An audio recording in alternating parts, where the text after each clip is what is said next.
All right, good afternoon, everybody.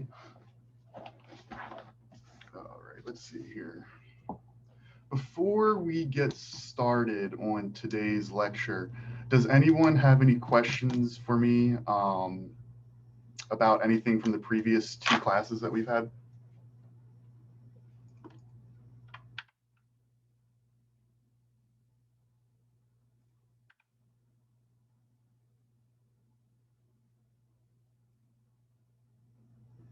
No questions? Um, today's Friday, right? Yeah. Today at probably around 5 p.m., the first quiz will go online, I guess. You can find it on eCampus by going to the like course content. Then there should be like a folder called like exams and quizzes or something like that, and there should be a quiz number one. It will be open until Sunday at midnight, I believe, but it really should not take you that long. I'm seriously expecting maybe 5 minutes. Open note, go make sure you use your notes, go through the PowerPoints. I believe it's set up so that you can take it twice, and then we'll use your top grade for the quiz. But yeah, but each question's worth like half a point. Uh, I think there's like 8 or 9 questions somewhere in there. But just remember that for the semester, you need to get 40 points. So 80 questions right total in order to get that full 100%. But yeah, but like I said, it should be going live about 5 p.m. And it really should only take you a couple minutes to do, but you can do it until Sunday. Any questions about the first exam?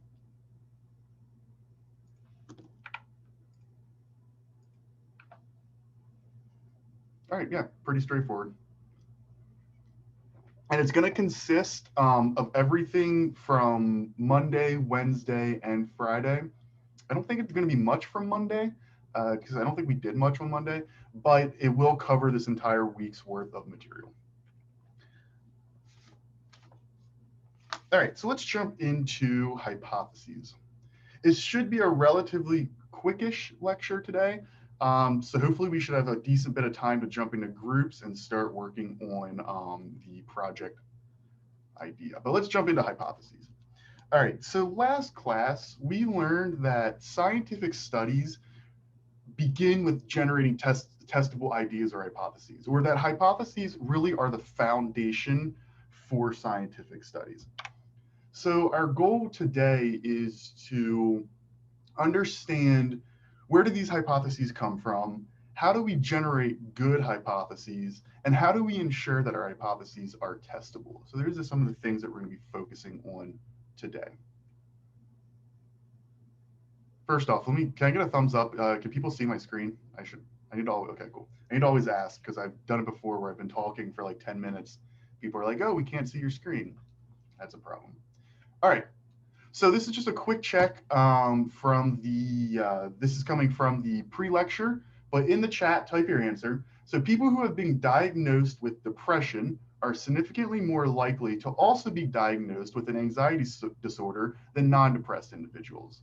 So what is this an example of? Is it theory, a hypothesis, or data? Go ahead and put it in the chat.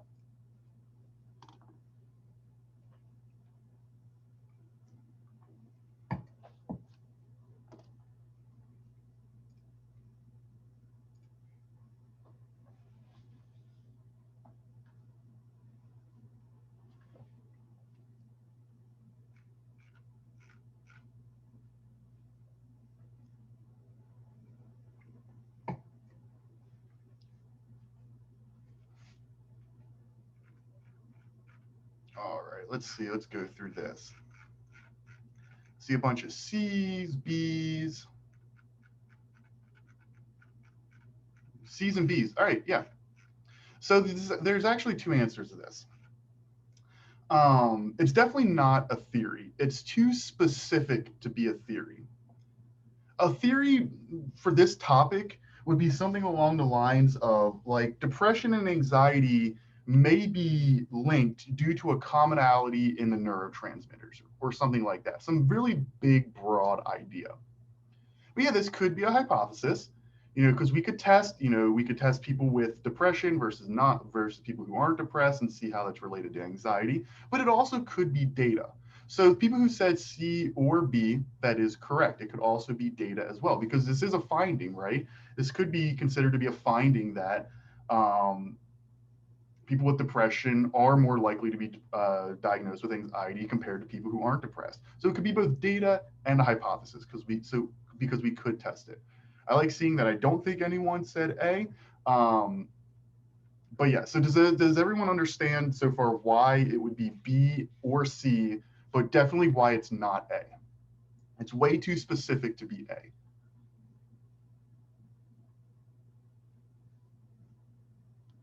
I'm going to wait like 15 seconds just to see if anyone pops up a question in chat or if anyone speaks up.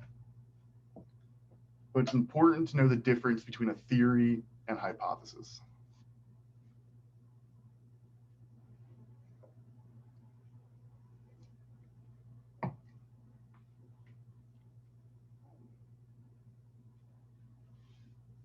All right. So this relationship between data, hypotheses, and theories is a logical one. So let's go through some of the logic. So philosophy suggests that there's two types of logical reasoning. We have inductive reasoning and deductive reasoning. So let's jump into what the difference is between these two and how it's related to coming up with a theory, or the relationship between data, hypotheses, and theories. So let's focus on induction or inductive reasoning. So this is reasoning from specific observations to a general rule. So you're inducing a rule or a theory. Let's consider a rule to be a theory.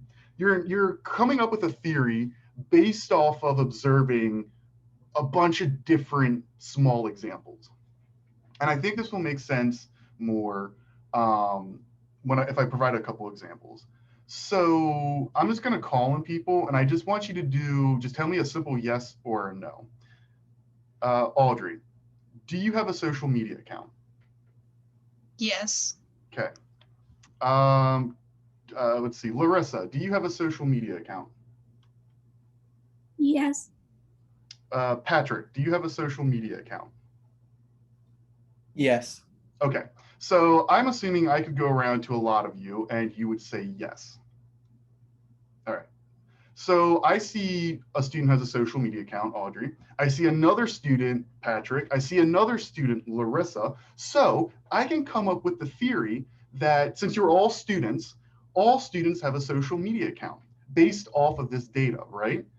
I pulled 3 out of 3 people, and every single one had a social media account. Therefore, I can conclude, and now I'm assuming I probably could do this with everyone in the class, and the answer would probably, I'd assume, be yes for everyone.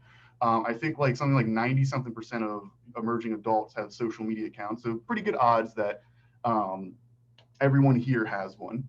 But observations may support this conclusion or rule or theory, but it does not ensure that the theory is truthful. So, we came up with, based off of all these small little observations, I came up with the theory that all students have social media accounts. Well, all these observations support it, right? I do support that claim, but we all know that that claim or theory is not true, right? There definitely are some college students who don't have social media accounts. So just because all this data supports my theory, it doesn't make that theory true. So this is an example of inductive reasoning, where you take a bunch of small observations and you come up with a theory based around those observations. And I'll have another example in 2 more slides that uses both inductive and deductive. This doesn't mean that inductive reasoning is bad. Don't get me wrong here. Don't say that like all theories that come from inductive reasoning or all logic or rules or conclusions that come from inductive reasoning are wrong. That's definitely not true. But just because the observations support your theory does not make that theory true.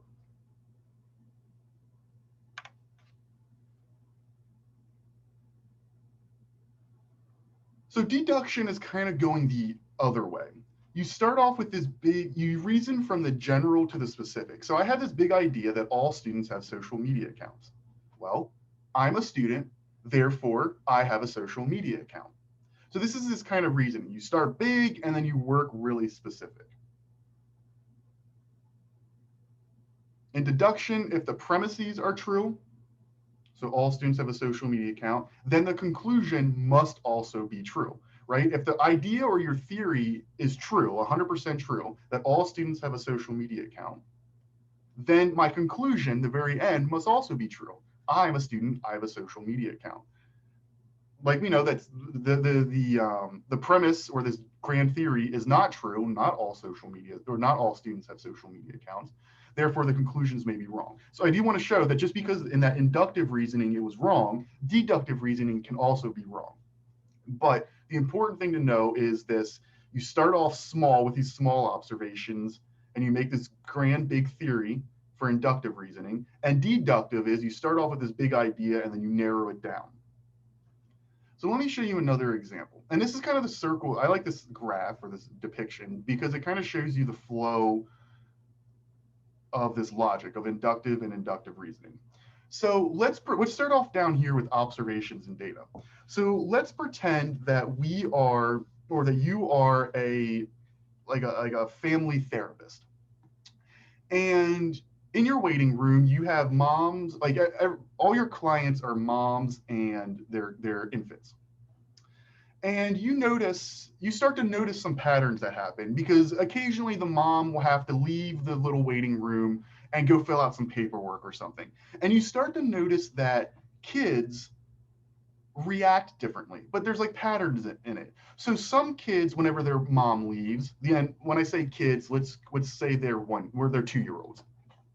So some 2-year-olds, when their moms leave, start to cry, and then when the mom comes back, the mom obviously consoles the kid, and the kid stops crying.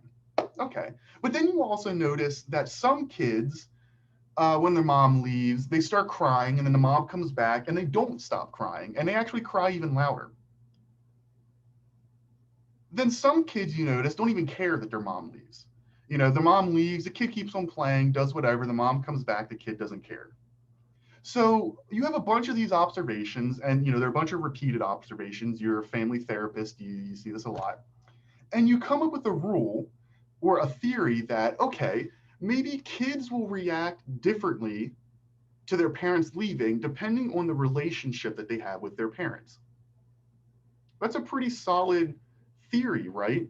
Stemming from those observations. Kids will act differently whenever their parents leave and come back, depending on their relationship with them. Okay, so you have this theory, or my mouse. So you have this theory, so that came from the observations. So you had all these observations, and you came up with an idea or a theory. Well, now we can use deductive reasoning to develop some hypotheses. All right, so if certain kids have a different, or if certain kids acted a different way depending on the relationship, so we can hypothesize that kids who have a loving relationship with their parents may act one way, and kids who parents are cold and not supportive and not loving will react a different way. And then we conduct our study and we find some data that either supports or doesn't support it, and then we go back and we change that theory, or we adapt the theory. Does that example, can I get some thumbs up or some thumbs down, or maybe some questions? Does that example help with this inductive and deductive loop?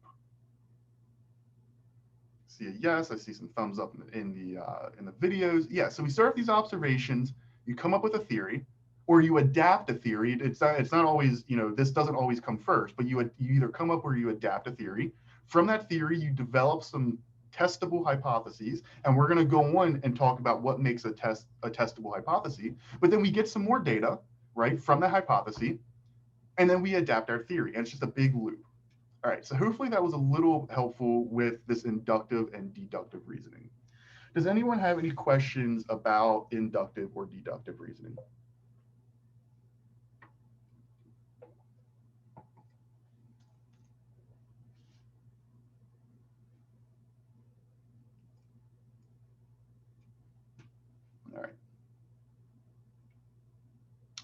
All right, so here's a question for you. Once again, just put the answer in the chat. Which is more informative? Data that is consistent with a hypothesis or data that contradicts a hypothesis? So what is more informative? And this is a thought question. I don't believe we covered this type of material, but just think it through.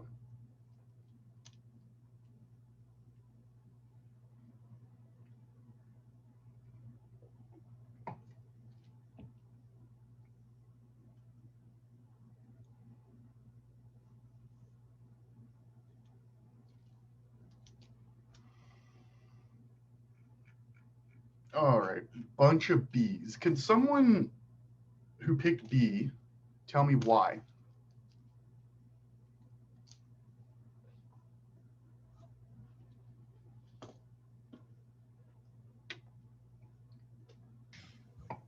I mean, I picked B because I feel like if data like contradicts with what your hypothesis was, it could start like a whole new like and give you like a new way to look at it maybe and like make some adjustments to try and correct your hypothesis maybe. For sure. Yeah, it's definitely B contradicts.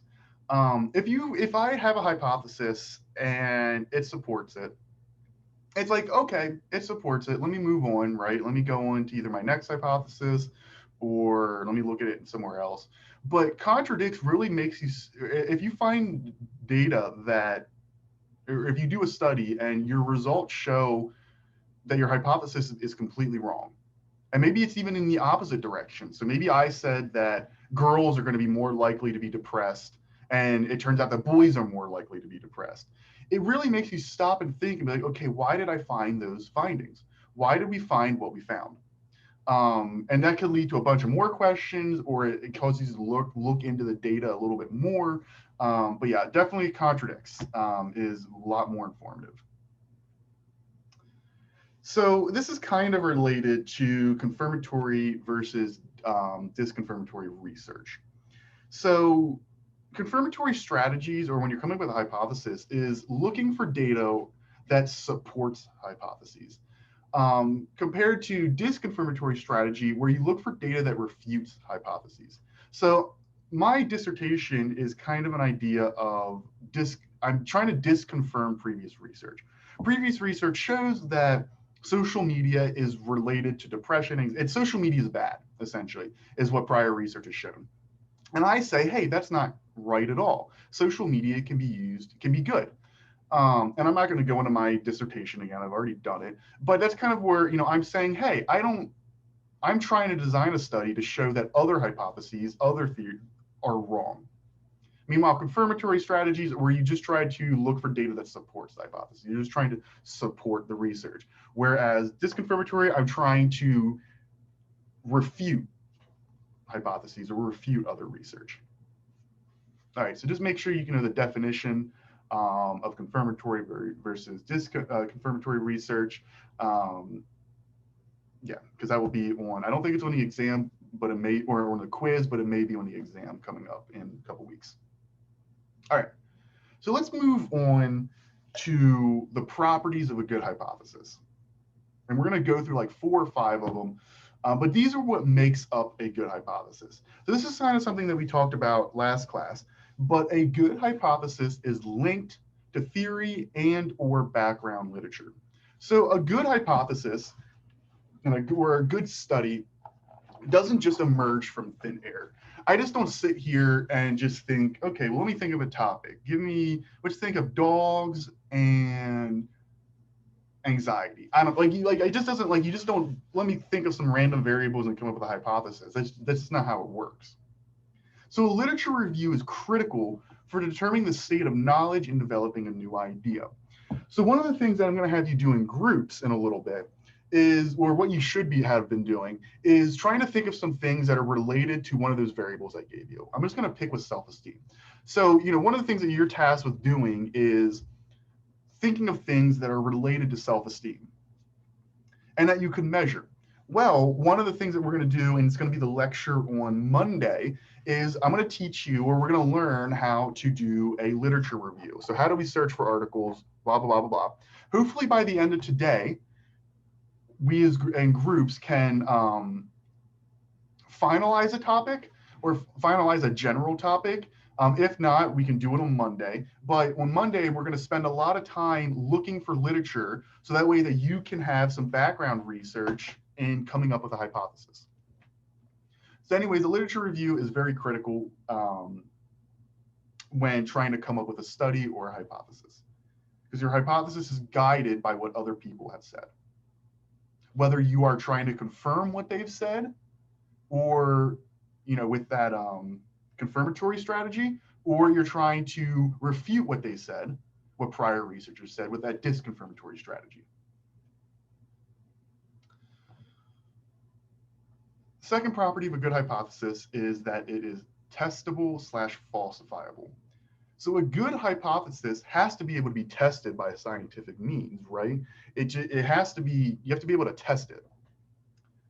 So yeah, so it has to be testable. A scientific study can be formed to actually test what you are saying, but it also must be falsifiable. So at least one potential observation or your data essentially should be able to reject your hypothesis. So you have to be able to be wrong, right? You can't, and I was sitting here earlier trying to come up with an idea of a hypothesis that it couldn't be wrong. And I was having a really hard time, but I guess you could say like your hypothesis could be people use social media. Or I mean, that could still be even falsifiable. I don't even know. I don't know, people breathe. I don't know, like I can't come up with a hypothesis that you can't fail or you can't have data that doesn't support it. But nonetheless, a good hypothesis has to be falsifiable. So you should be able to be wrong in your hypothesis. Any questions so far about one or two?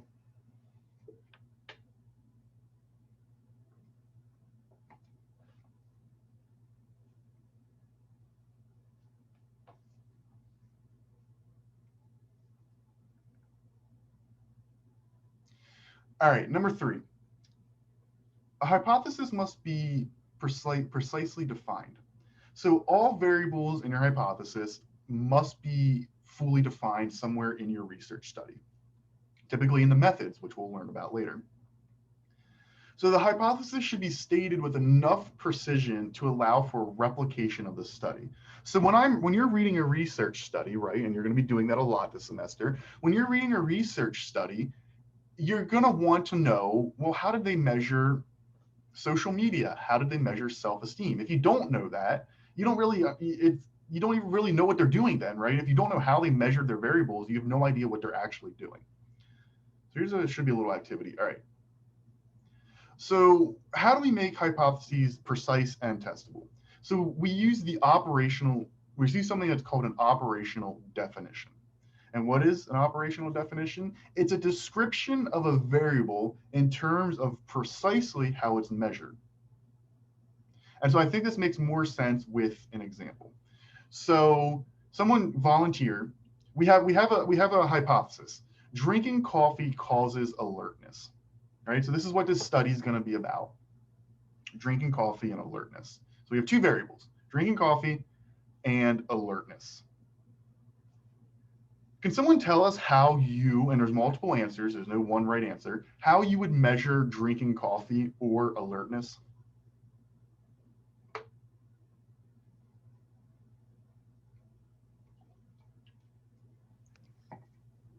Maybe like testing a person's like reaction time, maybe, or something like that. Sure. Like after they drink coffee.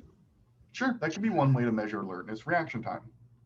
Anyone else with how would you measure drinking coffee or alertness? You could measure the amount of cups they drink. Sure, yeah, that could be one way. Amount of cups. Now you have to be a little bit more specific, right? Is it amount of cups in an hour, amount of cups in a day, a week? So this is one of the things with an operational definition is you want to be as specific as possible. Anyone else? How else could you measure drinking coffee? Could measure like how much caffeine is in the coffee. Sure, you could get very specific and measure down to the milligram how many milligrams of caffeine or I think it's how it's measured, are in, that the person has consumed. So you can see that there are a lot of different ways, and now we only listed off like 2 or 3, right? But there's so many different ways that you can measure drinking coffee. But you can see that there may be different implications depending on how you measure a variable. So let's say you wanted to measure caffeine, right? And that caffeine's one thing, but let's say you just wanted to do total cups in general. Well, that's something that's completely different, right? It's kind of assessing 2 different things. The caffeine, because you could drink coffee that's non-caffeinated, right? So if you're just measuring cups, maybe you don't care about the caffeine, but rather it's just the act of drinking coffee. Think about like smoking cigarettes. While there is an addiction habit, some people just, that's just what they do. Like they make the motions to smoke a cigarette if they get something in between their fingers. Like maybe it's just the action of actually drinking coffee. Or maybe you care about the caffeine. And so you have to be very specific whenever you are talking about what you're measuring. Think about alertness. You can measure the reaction time. You could measure how fast, or I guess that's reaction time, but how fast someone responds. There's so many different ways you can measure alertness that are all escaping me at this moment. I'm trying to come up with them off the top of my head. But how you measure something really dictates what your results will show. So you need to be very clear when you're hypothesizing about what you are actually measuring. So therefore you actually measure it and your data supports your hypothesis.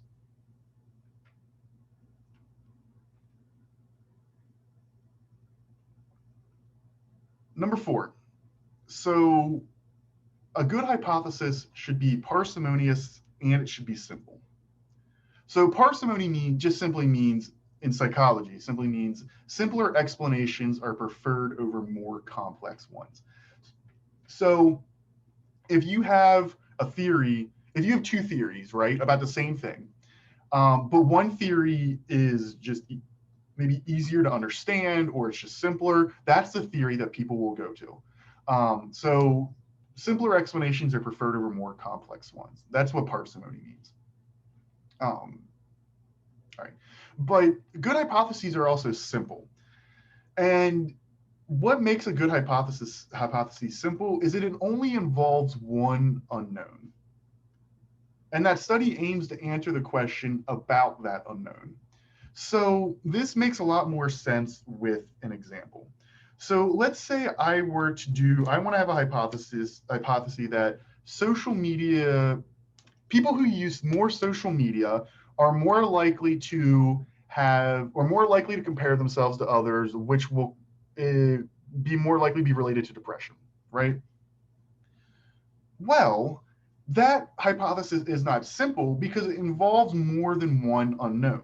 So one unknown could be the relationship between social media and depression in that example. Well, there's another unknown, the relationship between social media and comparing oneself. There's also another unknown, the relationship between comparing oneself and depression. So what happens if I were to do that study and my results showed that increased social media use is related to depression, but there's no relationship with that social comparison?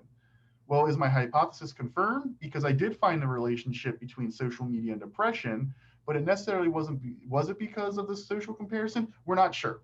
So you want to keep it as simple as possible. And now there's going to be another example that may be a little bit better later on, but we want to try to keep a hypothesis as simple as possible. So it's something to think of whenever you're coming up with your own hypotheses next week, I think. Next Friday. No, in 2 Fridays from now. That's something to keep in mind. Keep it simple. All right. So to end this lecture, was relatively short. Good. I just have a couple questions. Once again, let's just throw it in the chat. Tell me what the problem is with this hypothesis. If a person is over 6 feet tall, then their IQ, as measured by the Wechsler Adult Intelligence Scale, will be greater than 120. So what's the problem with this hypothesis? Is it because it's not parsimonious / simple? Is it because it's not precise? Is it not testable / falsifiable? Or is it not linked to theory and or background literature?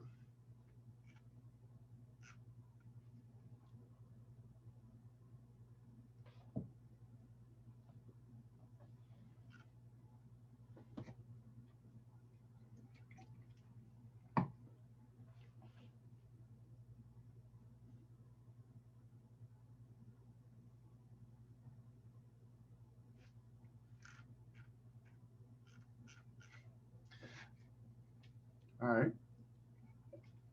All right. I'm seeing a bunch of answers. I think I'm gonna start having people send it to me privately, just so that way, because I think a lot of people, they wait for the first person and then they start answering whatever the first person said. I think from now on, let's do it privately. All right. So I see a bunch of different answers. Can someone tell me why they think it is D?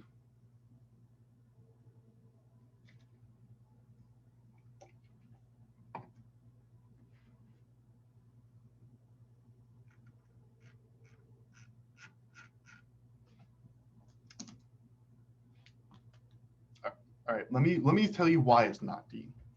It is simple.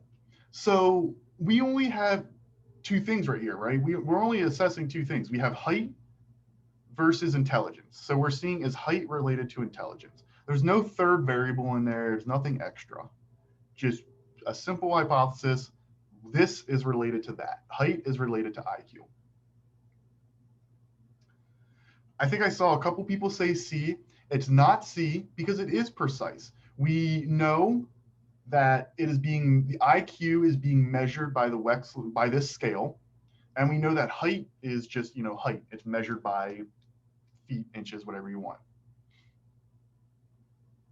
Is it testable / is it falsifiable? Yes, it is. So it can be tested. Well, it is testable. So the answer is not B. It is testable because we can see if people who are taller have higher IQ, right? That's something that's relatively simple. It is testable. So the answer is A. And this was a little bit of a cheeky one, but yeah, so it's not based on theory or background literature. There's nothing that says that people who are taller are also smarter, right? That's just crazy. But yeah, so that was the problem with this one. And so hopefully me going through and explaining why each one is not the correct answer was a little bit helpful in the definitions of them. All right, here's another one. So if people see the full moon, then their brains will secrete adrenaline, which will make them more violent. So it's obviously the first one's off because it's not based on background theory. So I don't want you to pick that one. So use that direct messaging and send me a direct message for what you think the answer is. So what's the problem with this hypothesis? Is it B, C, or D? Is it not testable? Is it not precise? Or is it not parsimonious?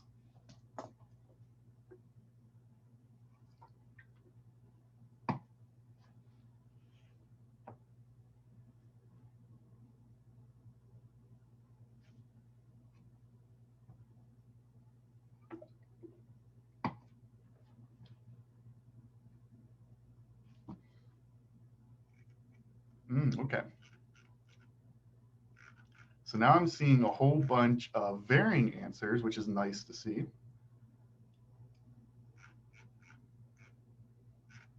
All right.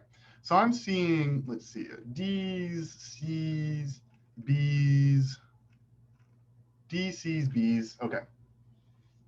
All of them. I forgot there was no A. I was like, oh, great, there's no A. I took A's off. All right, so it seems to be, I don't have a count of like percentages here, but it seems to be an equal mix. So let's go through it. So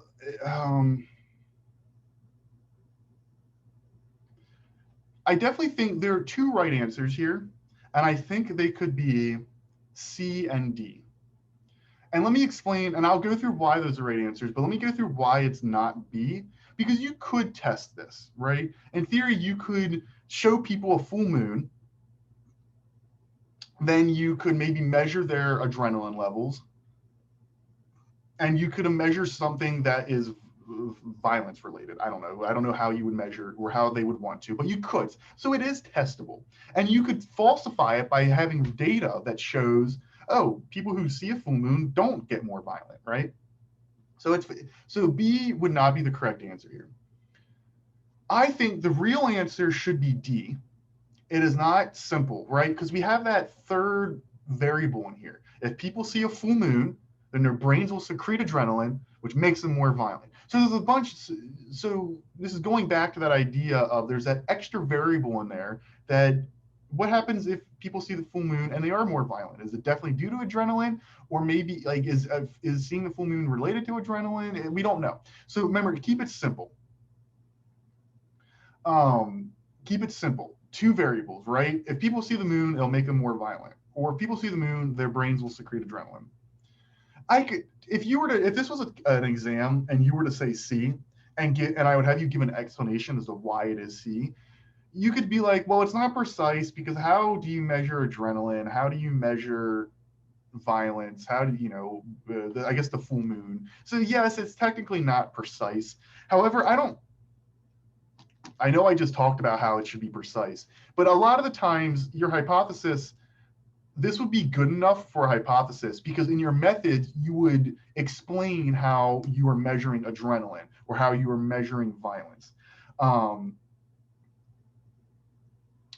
Here's an example of not a precise hypothesis. If I were to say social media is related to depression, that's not very, the social media part is not very precise because how are you measuring, like, what is, you just say social media. Like, is it how many apps? Is it what they're doing? You just can't say social media. And that doesn't really pertain here, right? Because we know what adrenaline is and we know how to measure adrenaline. It's kind of specific. Yeah, so the precise one I would accept as an answer if you would be able to explain it, but it's definitely not simple. I have a question here. Would observing people doing violent behavior be ethical / allowed in a study? It depends how it's done. So, like, it probably would never pass if we were to try to actively, like, we would have a confederate or like someone associated with the study come into a waiting room. People are waiting to do the study, and the confederate would, engage in a fist fight with one of the participants. And we want to see how does the participant react. Probably would not be allowed by the IRB, would not be ethical. But maybe violent behavior can be assessed in many different ways rather than just getting someone to try to be violent. What happens, we could have a questionnaire. There's questionnaires on tendency to be violent. Maybe we put everyone in a very simple video game, and in that video game, people can be violent, and people who are more violent in real life are probably going to be more violent in the video game. So there's a whole bunch of different ways to measure something as crazy as violence without actually getting someone to be violent. So hopefully that answers that question, but it was a really good question.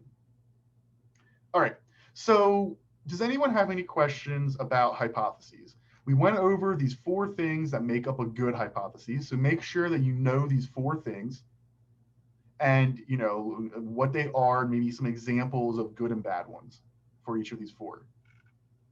Does anyone have any questions about hypotheses? Whenever we make ours, are we going to like have it set up in an if and then statement? Whenever you have what set up? Your hypothesis? Yeah. So you're going to set up your hypothesis in terms of a correlation.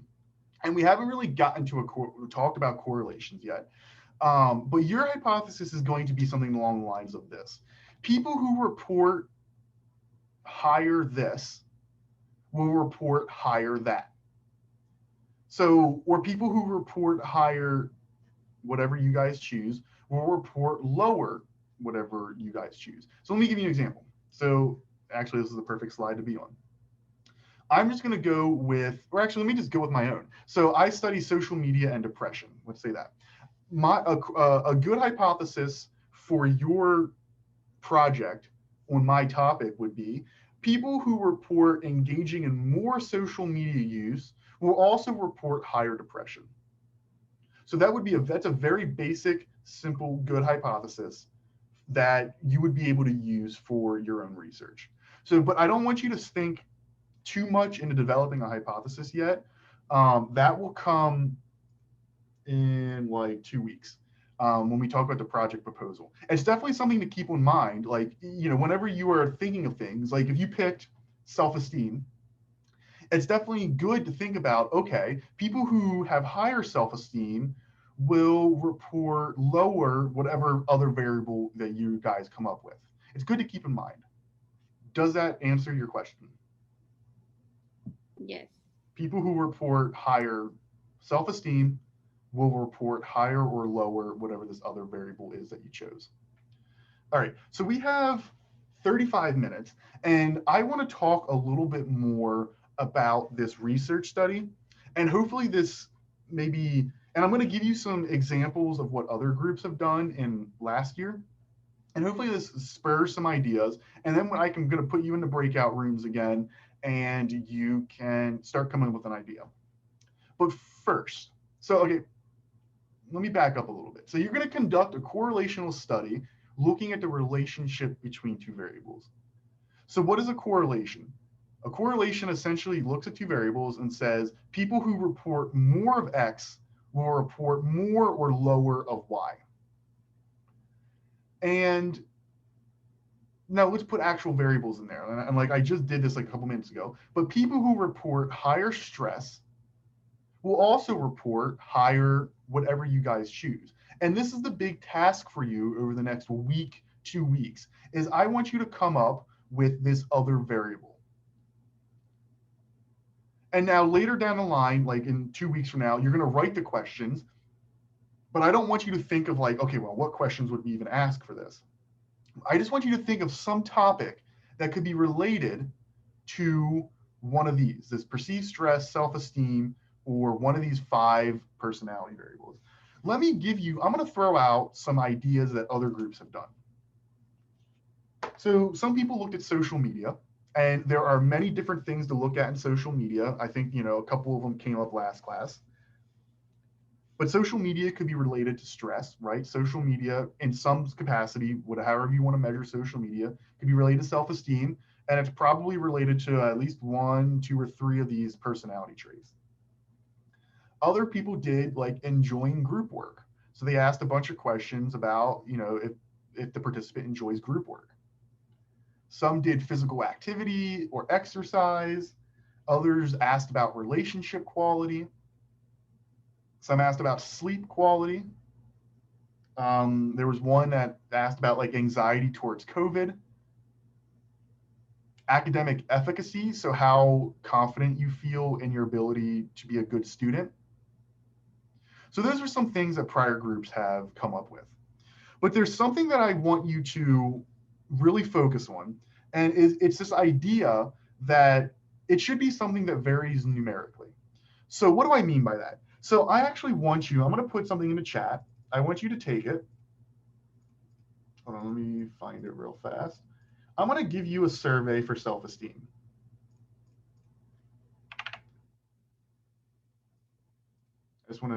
I want to give you a survey for self-esteem, and I want you to take this survey, and I want you to just look at the questions, and I'm going to talk about it a little bit. So I'm going to put the survey in the chat. Go ahead, take this. It should only take you a couple minutes. There's only like 10 questions or something like that.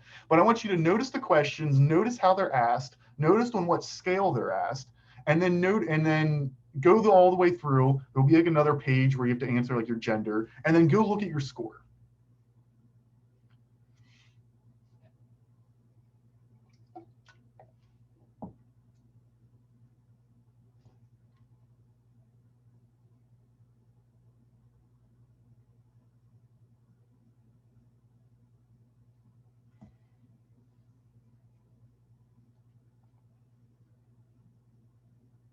Just give me thumbs up in the with the little emoji thing whenever you're done with all this, but take your time.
Okay, let's give everyone another minute or two.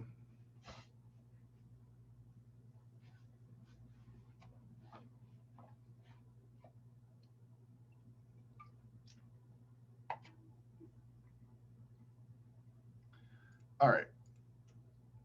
So this was the Rosenberg self-esteem scale. It's actually the self-esteem scale that you can choose from this list of validated measures. It's the actual scale. I want you to, you don't have to tell me what number you got, but what do you think? Do you notice, before I ask this question, give me a thumbs up or thumbs down. Do you notice how this scale can range from 0 to 30? Right? Does everyone know that? Or not know that, but see that looking at your results. Your scale can range from 0 to 30. And I'm going to get into very briefly how that's done, how they figured out that number, but that's also for a whole nother day. But what do you think, and it tells you the answer here, but what does a low score on this scale represent? Someone shout it out.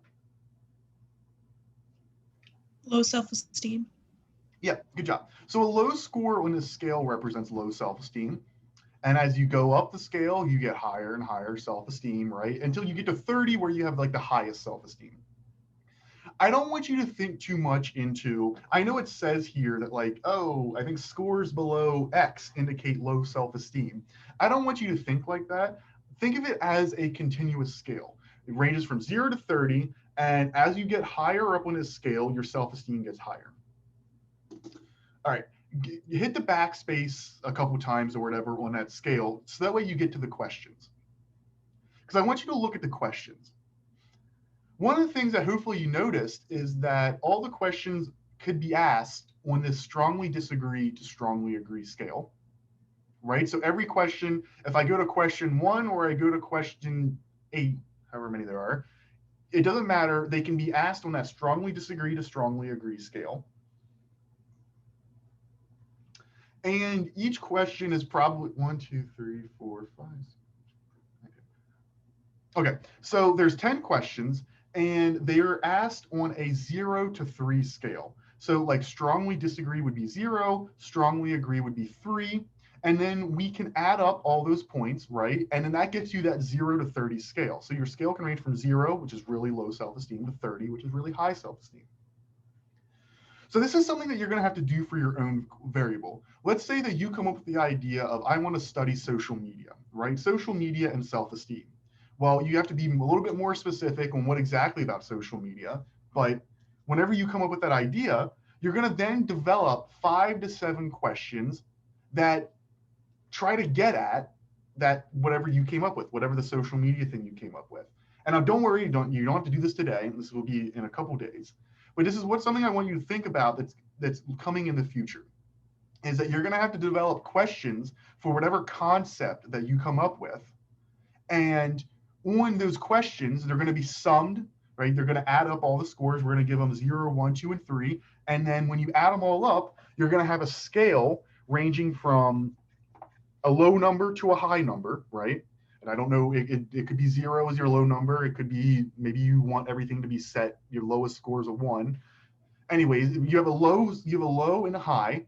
And think about what that means. If someone scores a high number on your scale, what does that mean for your concept? Like, does that mean what does it mean in relation to social media use? This is just something I want you to think about when you're coming up with your own concept, right? That it has to vary numerically. And that people could score low on your scale, and what would that mean? And if people would score high, what does that mean for your own scale? So for the remainder 25 minutes, what I want to do is I'm going to open up the breakout rooms. I have the breakout rooms here again. I'm just going to do the thing where I open up breakout rooms and you go to the correct room. But what I want you to do is come up with some more ideas or talk about the ideas that you've already come up with. I'm going to go through and I want to listen to your ideas, and maybe if you have a good one that you really think that you like, we'll focus in on that. But I could probably spend a couple minutes with each group. We'll have more time on Monday, but just discuss amongst yourselves some solid ideas for that correlational study. Just remember, you're trying to come up with something that is related to one of these variables. All right, so I'm going to go ahead and open up breakout rooms.